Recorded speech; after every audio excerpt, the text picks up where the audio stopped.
everyone. Welcome to another insightful episode of Soul Talk Season 2, Embracing Holistic Wellbeing in the Digital Age, where we delve into the topics of the forefront of holistic well-being in the digital age. I am Namita Vedi and I am here again to have you join us today as we explore a subject that has intrigued and inspired countless individuals worldwide, homeopathy. Today we have a visionary in the field of homeopathy. He is also the founder and chairman of Dr. Batra's Healthcare.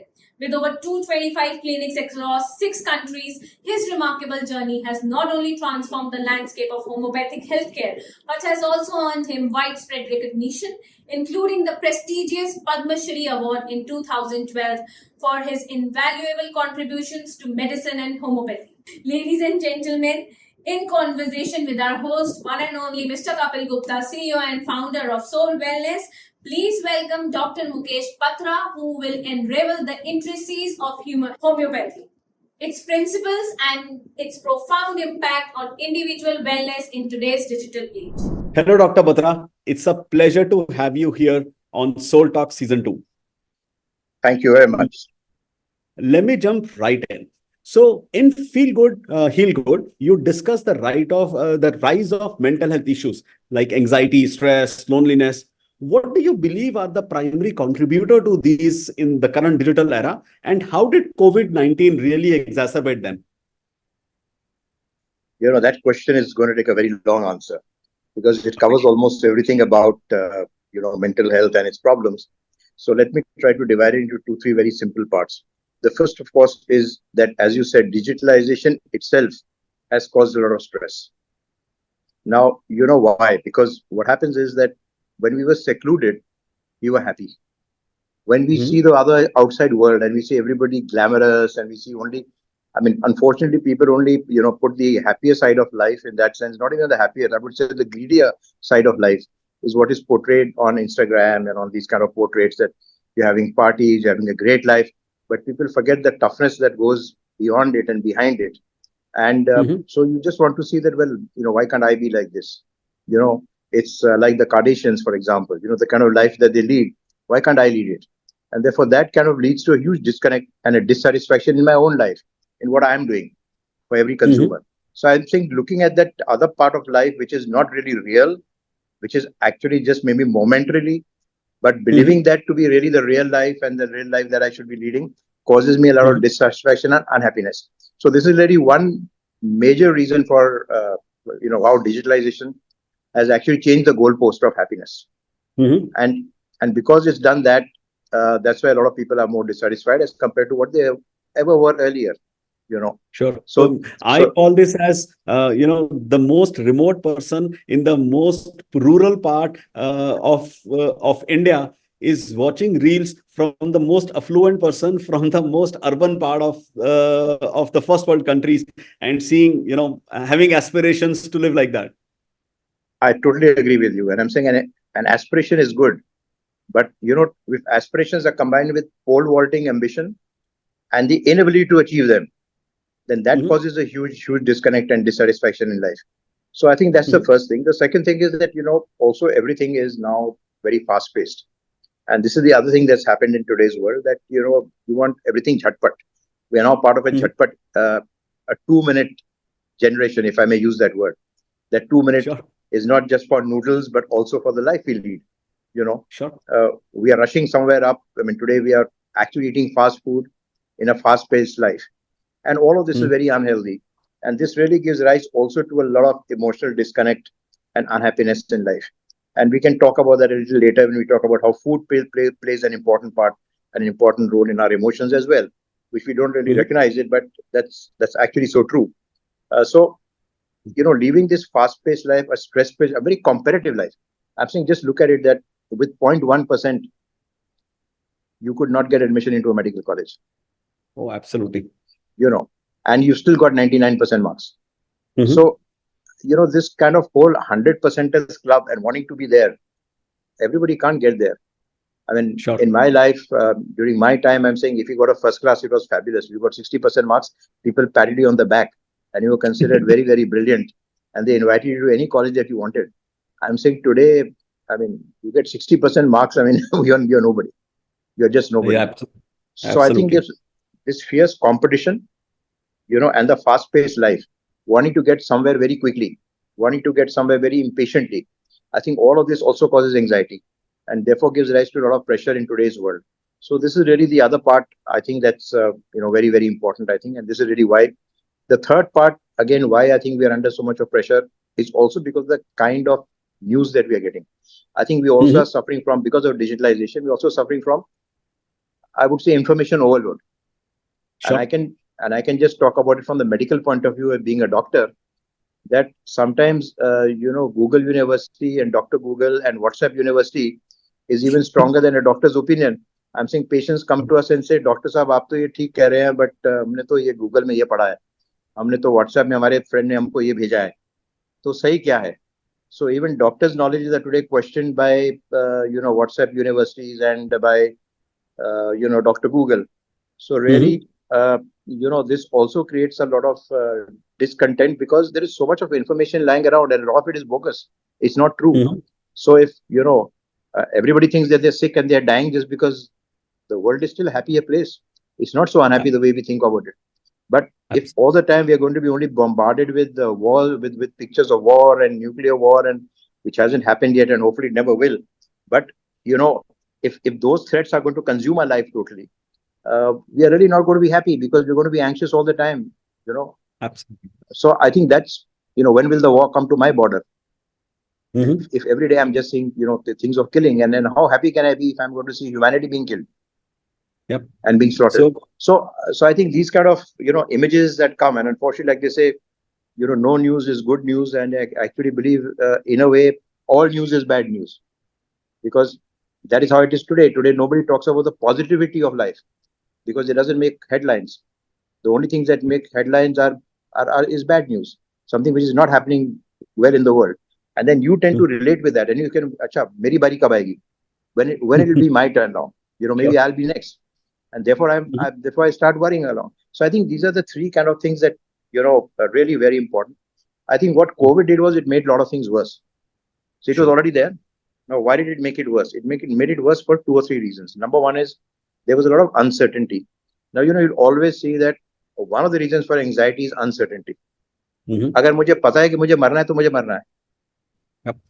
But if I don't know when, how, where, because I've got cancer and I don't know when that's going to end, and how much money I have to pay for my treatment and how it will affect my family and the people behind me, I then get more worried Now we get anxious. than yeah. Because, and okay, if I was to get a heart attack and die, then that's fine. I mean, people Sure. can cry after me, but I've gone away happily. You know. So Sure. so the first thing is the uncertainty. So COVID actually gave a lot of uncertainty. Nobody knew what it's all about. I mean, Sure. nobody. It was a pandemic which happened 100 years earlier. Nobody had experienced it. Nobody had any idea, including in the medical fraternity as well, how to treat it, what to do. So Mhm. there were all kinds of unscientific things going around, and you really got worried. So I think you got Mhm. worried because of the uncertainty, which kind of added to your anxiety because you never know what's going to happen next. That was number one. Mhm. Number two was that there was also a sense of loss. There was a great sense of emotional loss because in everybody's family, somebody or the other close to you died. Yep. Absolutely. And And therefore, for you had, many of those people, it was the first time that they probably experienced loss. yes, and they must have, a lot of young people actually saw death Mhm. upfront because they'd Mhm. not seen it earlier. Because in an era which had no wars for a long time, where you did not see so much of death and mass destruction, and even when natural calamities were much less as compared to what was earlier, people Mhm. were very, happily consumed in their own cocoon, if I may use that Mhm. word, and Mhm. things were going well. But when everywhere there was bad news happening, and when somebody close to you dies and passes away, it then hits you very badly. You know, Yep. so that sense of loss, emotional loss, was kind of made this worse. And the final thing, of course, is financial loss. I'm Sure. saying अगर अगर घर में जो है दाल रोटी भी नहीं मिल सकती है, and I'm worried Mhm. about how will I support myself and my family for the next few years, uh, Mhm. or if my business went down and so many businesses got shut, you know, so many people lost jobs, and they're still finding their way around. So Mhm. uh, I think that's also a very, very, very, very big reason, which kind of COVID aggravated this kind of problems. And also the last thing I may say is the final thing is also the sense of isolation. I think we all got isolated. We started living in a cocoon. We decided that we should not, uh, we can't move out. We have to just be by ourselves. All of this actually made us hermits in our own area and isolated us totally. So I think that sense of isolation that came with COVID, not allowed to get out, restrictions in movement. And then a lot of my friends, even now today, I'm saying they started living a life like that. They don't go out for Right. events the way they used to go earlier, even though now Mm-hmm. there's no restriction at all. But then that Yep. becomes your lifestyle. So you isolated yourself, and then you continue that isolation even today. And no man is an island entire by itself. You can't isolate yourself. Mm-hmm. I mean, human beings are social by nature, Yep. and we have to interact with each other. And Mm-hmm. post COVID, during COVID and post COVID, we are still not doing that the way we should. Sure. Okay. Let me now jump ship and talk about homeopathy. Can you talk about how homeopathy differs from traditional allopathic approach, specifically when it comes to looking at mental health? You know, uh, and explain kind of how homeopathic remedies they are tailored to match an individual's unique mental, emotional, and physical makeup, as you have outlined in your book. So for that you'll have to read my book because there's a lot of information there. And to say that in one conversation is not so easy. But however, I shall attempt. So the first thing, of course, is that as you know, that allopathy is chemical medicine and Mm-hmm. homeopathy is natural medicine. That's the first difference between the two. And chemical Mm-hmm. medicines then come with side effects because Sure. there are two things which are challenges. I'm not saying that they don't work; they do work. They're useful for some people, but the problem is they're addictive by nature, and therefore, if you start taking them, sometimes you have to keep on going to increasing doses. And the second Sure. thing is that then that causes a lot of side effects, which are very well known to anybody who's taken it for some time. Versus that, Mm-hmm. homeopathy is natural; it's prepared from plants and from nature, and it is given in very, very, very, very minute doses, which is called potentization, which is so minute that it Sure. cannot even be discovered in that sense, which is why there's a criticism about homeopathy, about its potentization. But it's now been scientifically proved that yes, there is something, even though it's materially not there, but it's very effective. So it's so minute that it does not give rise to any side effects because there's no chemical dosage in it in that sense. So I think Mm-hmm. that's the first kind of differentiation between the two. As far as the advantages are concerned, again, homeopathy is holistic, while allopathy or the present medicine that you have is actually uh, localized.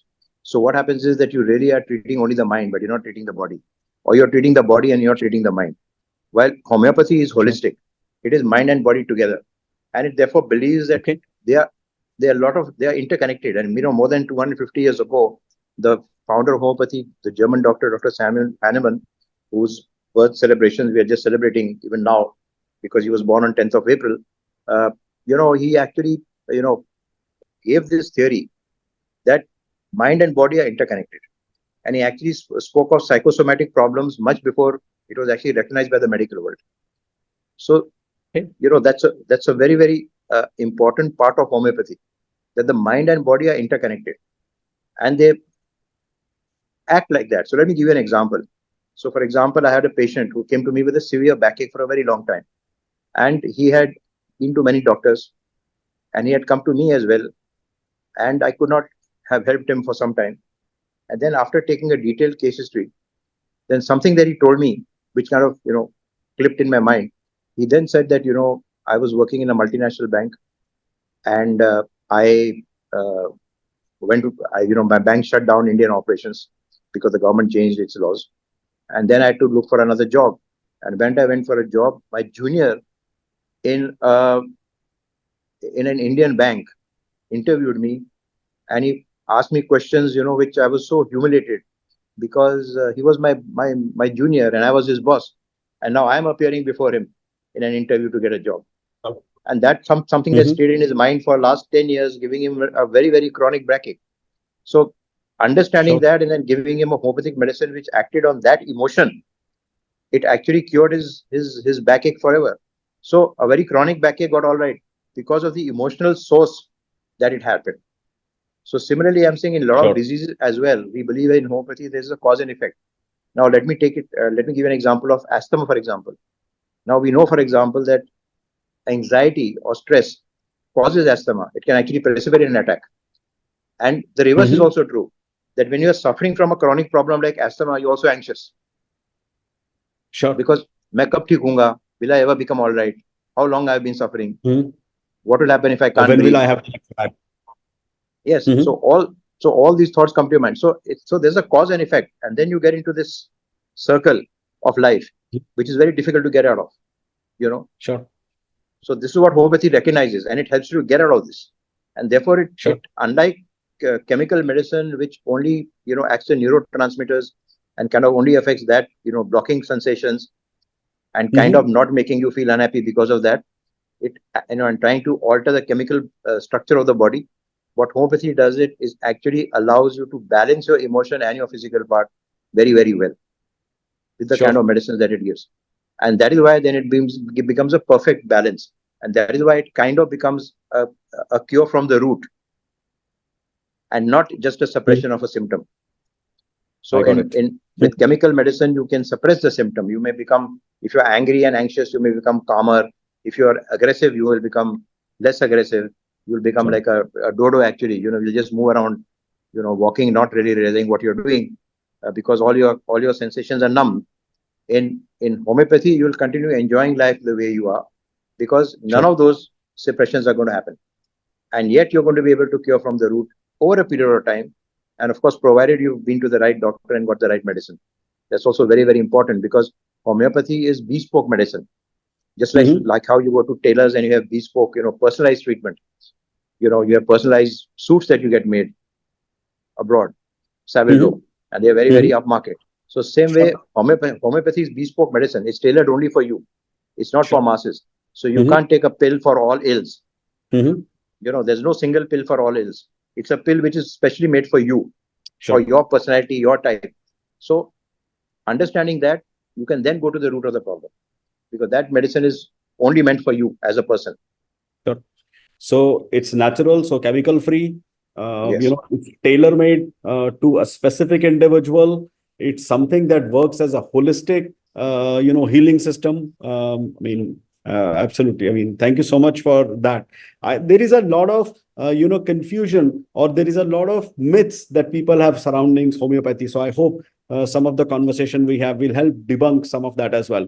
So, considering cost as a potential barrier to mental health care, specifically in a country like India, which is very, cure based versus prevention based, is homeopathy a more easily accessible option? And how do you identify or find, qualified homeopathic practitioners?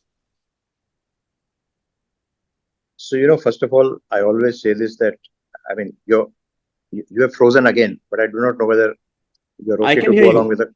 Okay, I can hear you as well, but it's just that I can see you, but I can't see the movements of your face. But it doesn't matter. I'm fine with it. So, uh, so to answer your questions, the first, part is that, and I always say this, that, homeopaths are expensive, but homeopathy is cheap, because the cost of homeopathic medicines is not at all expensive. And again, when you talk about even a homeopathic doctor who spends almost an hour of consultation with you when you go the first time, he's also like a psychoanalyst, because he's asking you so many questions which go deep down into your childhood repressions and, all the way over there, back there. And I Mhm. also believe that there are a lot of homeopathic doctors actually, in a way, trained counselors, because of the way that they deal with patients. They are, I mean, even the first case taking is actually, like one of counseling, because you've got to listen to a patient.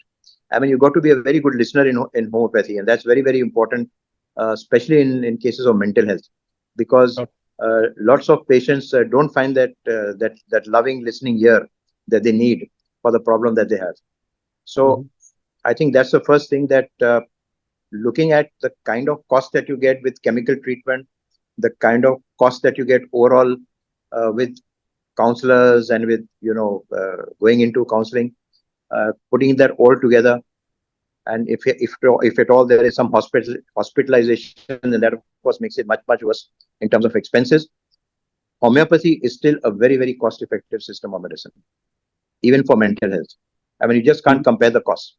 It's Sure. it's very, very, very cost effective. It's very reasonable, and it can suit every pocket.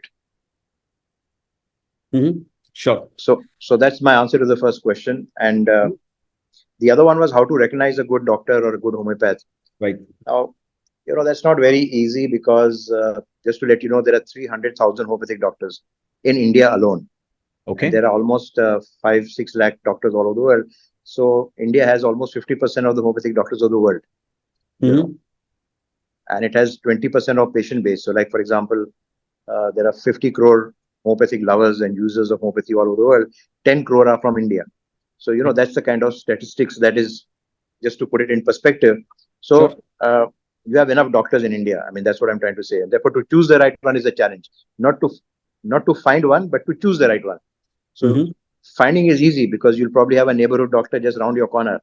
Sure. But is he the right one, or is he somebody also who's just reading books and prescribing, or who's not qualified? So the first thing that you have to do really is you should go to a qualified doctor. Okay. So today homeopathy is a 5.5 year medical course, just as a graduation at the graduation level. Then it's a three-year MD course. Sure. So it takes you 8.5 years to become an MD. And Mhm. then we have a tie-up at Dr Batra's academy with Mumbai University Health Sciences, MUHS, where we do an advanced fellowship course in then advanced subjects. Okay. So like one of them could be mental health in future. Right now, no. Right now we have dermatology and we have oncology, which is treatment of cancer and homeopathy.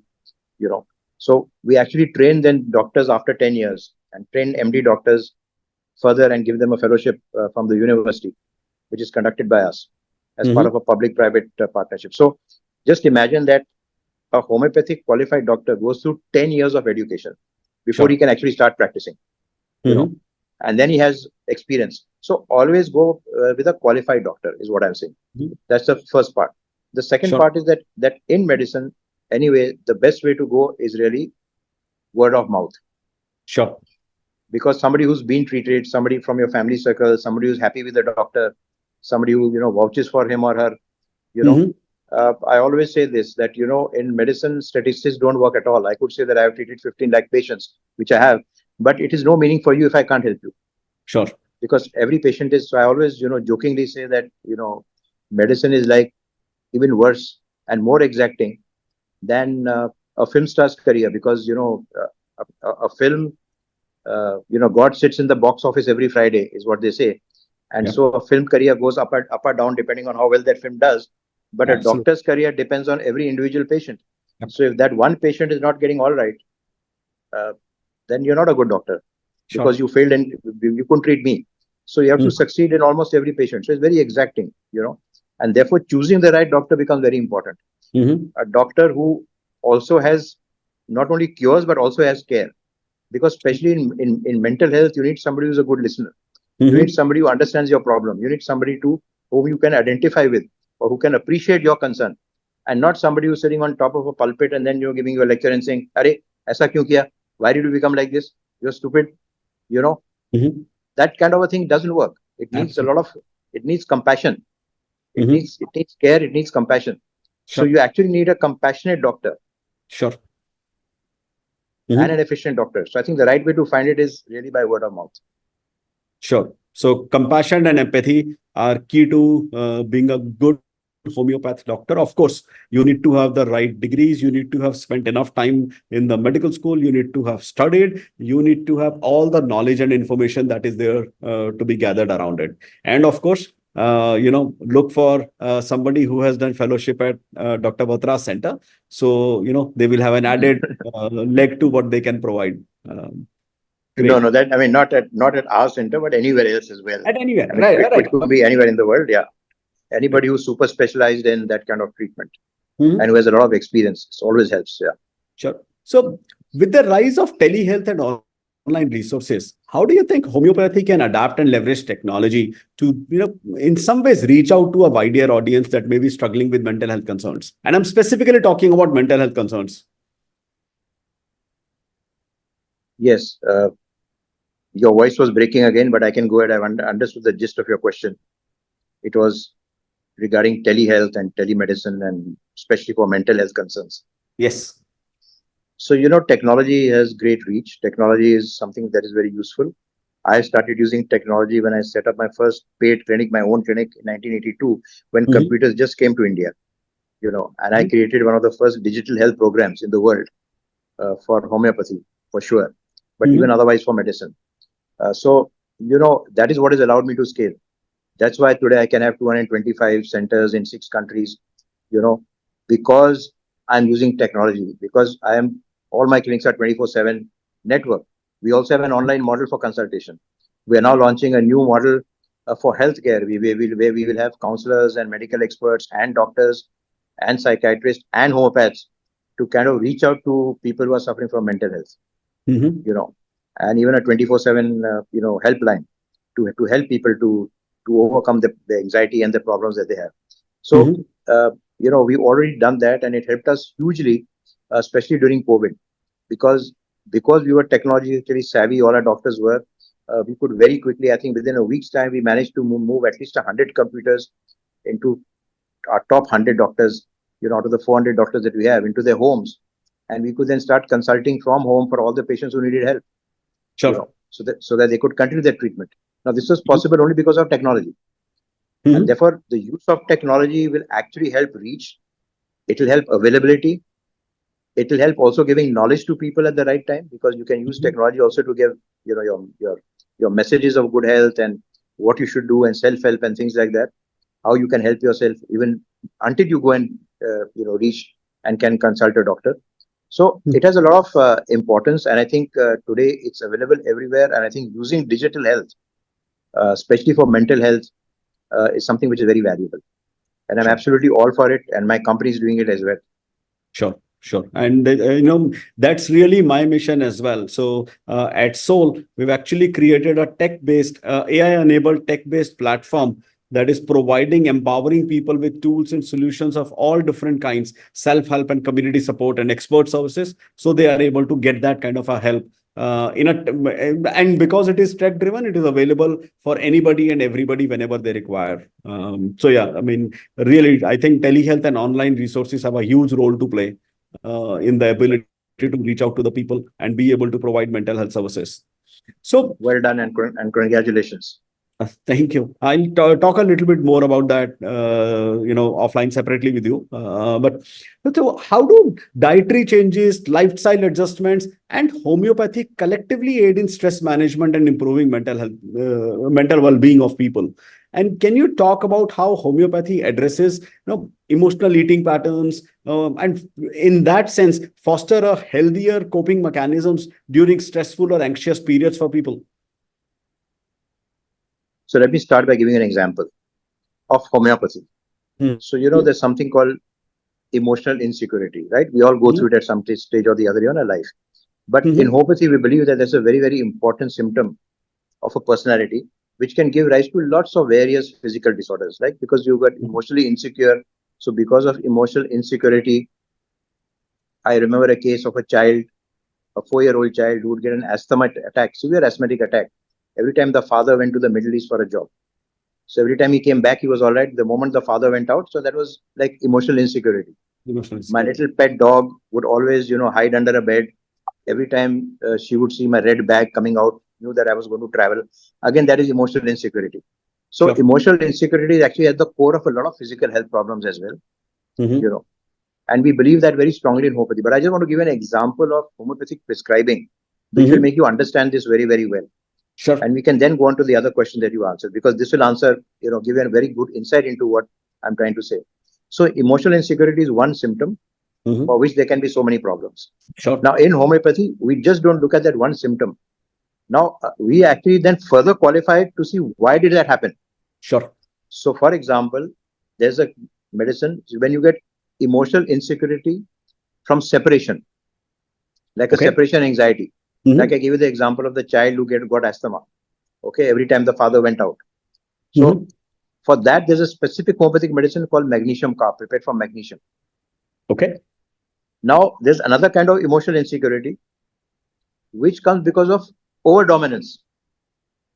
Okay. So, I've treated a lot of young girls who are so scared to open their mouth, they're diffident, they may even get, tremors in their hands, uh, they may suffer from IBS, irritable bowel syndrome. by going to the toilet frequently, Mm-hmm. all emotional. And again, why? Because they had a very, very tough, strict father who was Sure. over dominating. Mm-hmm. You can't go out. Where did you go? With whom did you go? What did you do? Why are you 2 minutes late? And so on and so forth. I mean, so regimented and so controlled. So because of that, there's an emotional insecurity. I don't have the confidence to get married. I don't have the confidence to get out on in the public. Mm-hmm. I mean, I don't know what I can do with my life. So I lose all of that, and then I suffer from physical problems as Sure. well. So for that, there's another homeopathic medicine called lycopodium. Now again, Okay. understand, it's the same. Emotional insecurity is common for all these, both Sure. the examples. Now I'm giving you a third example. Again, there's emotional insecurity, but this emotional insecurity is from overprotection. Sure. So for this, there's a third remedy, calcarea carb, prepared from calcium. Mm-hmm. Now here the example is what? बेटा बाहर अकेले नहीं जाओ. Don't Sure. cross the road alone. But Sure. beta is a 26-year-old young man Mm-hmm. Yep. who will never grow up because of the I, overprotection.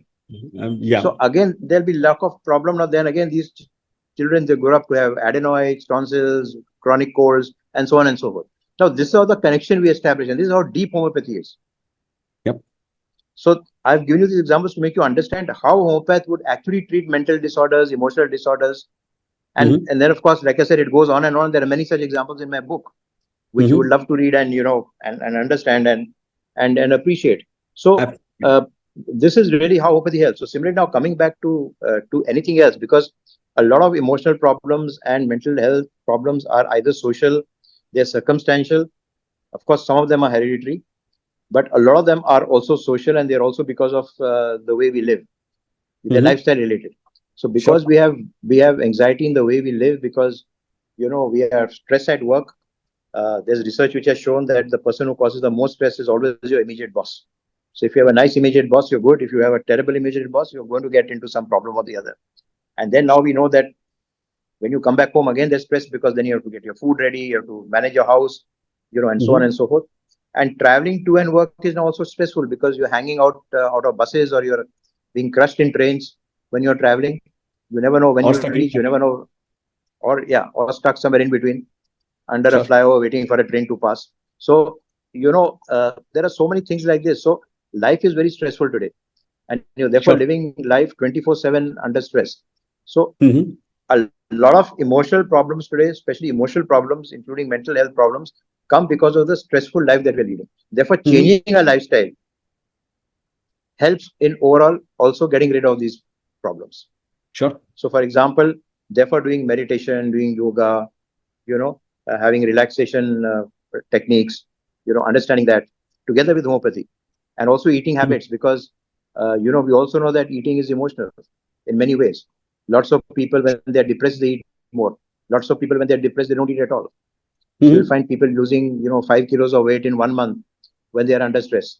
You'll find other people putting on Again, 5 kilos of weight absolutely. when they're under stress, because food is an emotional thing. I'm saying, for us, even as parents today, I'm sorry to say this, but we don't have time with our children. So what do we say? We say, okay, take 100 rupees, go and have a Big Mac, Whatever. Sure. whatever. Yeah, go and eat something, Don't because even we go are, order in. yeah, order in now. That's true. So yeah, Swiggy it if you want. So you now, life has changed so much, and therefore what happens is that food is now an emotional substitute, Mm-hmm. because I cannot spend time with you as a parent. So I'm now kind of bribing you with food, giving you money, saying that, okay, you satisfy your emotions by eating what you want. Sure. Have that additional ice cream, have that additional burger, do whatever you want. But Mm-hmm. I'm substituting my love and happiness. I'm showing love for you, not by hugging you and by kissing you and by spending time with you, but by giving you money to eat. So then food becomes an emotional substitute, Mm-hmm. and you start recognizing it like that. Sure. So it's a very important part. And then similarly, exercise also. I mean, we're not even exercising. What are we doing today? Today, if I Mm-hmm. ask my grandchildren that, luckily I'm blessed, they're not like that, but I'm just giving an example. I see, grandchildren around. What do you want for a birthday present? Dada, buy me a PlayStation. Sure. During my time, it used to be a football. Used to be a football. Actually, yeah, I mean, any ball, even if you had a small ball, you could play Puttu, you could play Seven Stones, You could play catch. You could, with just one ball was the best friend that you had. Yep. Just a small tennis ball or a rubber ball at that time. Yep. Today, Absolutely. nobody wants a rubber ball. Today, nobody wants a ball. Nobody wants a football. Absolutely. Nobody wants. Absolutely. They want a PlayStation. Can they sit before the TV screen? And can they just, kill people? A lot of them are also very, very, very brutal, I would say, and Yep. very gruesome. And Yep. that's what, and then at a young age, you're building all these emotions, which Absolutely. then come out under stress. So I Yep. think, these are all the issues. And therefore, I naturally, even when you exercise, for example, I say, if you don't exercise, if you exercise, then you release the happy hormone. Mhm. And, so the endorphins start coming up, then your serotonin level goes. So, you get calmer. It's Mhm. very therapeutic. But today we're not doing it, because today, the more I move my fingers and the faster I move it on a keyboard, the better, I mean, kind of happiness I'm getting, but there's no physical exercise at all. Yep. Absolutely. So, Absolutely. therefore, to answer your question, therefore, homeopathy, together with lifestyle changes, uh, eating changes, eating the right kind of food, ghar ka khana, Mhm. fresh food, warm food, not Mhm. fast food. I mean, fast food will take you in the fast lane to death, Sure. because it's very, very unhealthy. Absolutely. And So, not just unhealthy for physical health, but, yes, it has huge implications to one's mental health as well. absolutely. So, Mhm. getting the the right lifestyle is very important for mental health as well, other than homeopathy and any other treatment that you may be taking. Mhm. Counseling also helps. So, counseling, meditation, yoga, lifestyle changes, homeopathy, Mhm. and if required at all, then chemical medicine. Sure. I'm saying it should be the last resort rather than the first resort. Absolutely, absolutely. That's that I think I totally agree with. Okay, so Dr. Batra, you are, I mean, of course, in this field, you are an ocean of knowledge. I don't think the intention was to, put all that knowledge. It is not even feasible to put it in a show. For that, I guess people can start by reading the book Feel Good, Heal Good. But this session was meant to give people a take of, one, what the book would be able to provide them, and second, how homeopathy, as a field of medicine, or as a field of healthcare, is valuable for people as they think about specifically related to what is going on with their mental health. And I call this as the age of the four C's. And the four C's are, people are worried about climate and how will it impact them, and will they survive or will they not survive, and everything. People are worried about contagion. COVID is a great example of that, and all the uncertainty that comes with it. People are worried about conflicts, wars, and everything that goes on around the world. And the fourth, last, definitely not the least, people are worried about conformity. Conformity with oneself, conformity with others, conformity in terms of looking at and developing aspirational value connected with everybody across the world. So thank you so much for sharing your thoughts. Thank you so much for sharing the value of homeopathy as people think about mental health. It's been fabulous to have you here.